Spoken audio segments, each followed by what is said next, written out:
Hey everybody, it's Master Gallengeist here, bringing you my review for Captain America Issue 3. And I really enjoyed this issue. It advanced the plot enough, and we got some good action as we were getting closer to what's going on with Powers Enterprises. And I really liked how Steve's kind of like thinking more about what's going on in the world, his place in it, and what's going on with this Power Enterprises. And I like this team up with Black Panther. It was kind of cool because I haven't really read much of them teaming up before. I've usually seen Cap with his partner, Sam Falcon. But this was a nice kind of shake-up and a different kind of team-up, and it made sense because in the issue we learned that one of the people in Powers Enterprises, Zeke Stane, who I've seen a lot of in Iron Man. I was surprised that he was in this and with the Powers Enterprises group. He was evidently trying to destroy Wakanda, not like using financial kind of means and all those kinds of things, but I'm like, wow, I didn't know he was going after Black Panther. That's not usually a smart thing to do. Because, well, they're highly technologically advanced and Black Panther doesn't fuck around.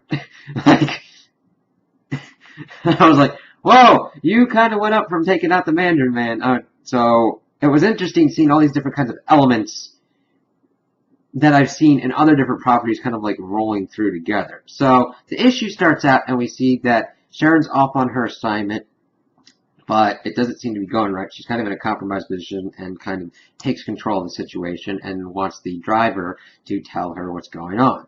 We then go and see that Cap's kind of talking to these townspeople because he's trying to figure out what's going on, and it's kind of crazy because the town was in very bad shape. There was like schools closed and drugs and everything, and the town got better when Hydra came around because they like fixed up the schools, they took out the drug pushers, and they got like healthcare and jobs. And the dude that he's talking to is like, Washington forgot about us, and they might not have agreed with Hydra's methods, but they helped him out, and that's the thing that you got to watch out for. You have to be careful of people kind of bearing honey in these situations because you don't know what the true cost can be. And he was like afraid that that would have gone away, but then this other group, Powers Enterprises, came and took up the slack. It's like, okay. And he's like, yeah, it's like morning in real America. And I like Cap talking about this, and they're like, huh, okay, that's not kind of what, like there's other Americas, and that back in his day there was like one America, and like an attack on one of us was an attack on all. Like he talks about like Pearl Harbor and how he felt like it was just close to home as well. And that what he thinks of as the real America is like united by democracy and freedom, but he also says that that's an America of another time. I'm like, I kind of like how they're digging into Cap like this, and him really thinking about that while also having this mystery involved. So that's when he hooks back up with Black Panther. He gets teleported onto their ship that they've got, and they kind of get a sit rep. Find out that, yeah, those good jobs that had come back, there's no coal in the mine. They were just pretty much paid to keep a front going for a lab that they had found. And it's like, ooh, okay. And he's going, well, what have you got on like the Powers Enterprises people? It's like, well, we don't have much because Cap's bringing up, and it's like, they're fixing things and everything. What is up with these people? And they're like, well, they've got unsavory past, but they fought Hydra, so we don't know much about what's going on with their group.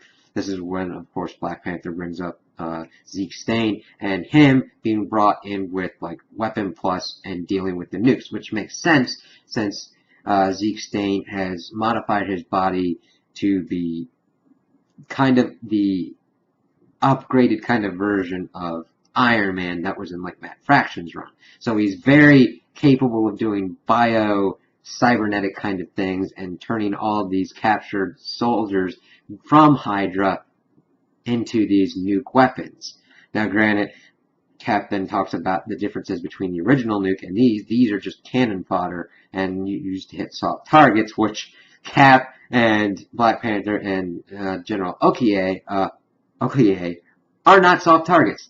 They just go through, and granted, there's a lot of them, but they just got to figure out what's going on. Cap does get stabbed and injured, but they're just kind of like going through. Cap's like, well, my mind's kind of fogged. Black Panther doesn't have that because he's talking about how he's trained to fight Nazis and everything, and he's got to keep in the game, but Black Panther doesn't have that.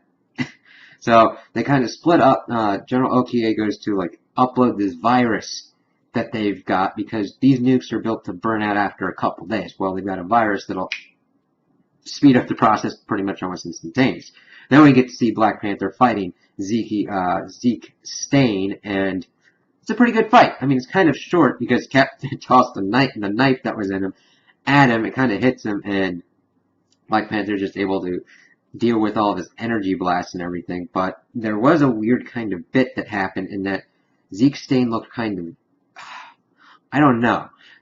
It wasn't that the artwork was bad. I'm trying to figure out what was going on because it looked like he had either Black Panther choked him out or something was being done with like a cyanide capsule or something like that and was killing him. I wasn't quite clear on that. So I hope we learn more about what's going on with there because I know Black Panther really kind of wants to know why he wanted to destroy Wakanda and kind of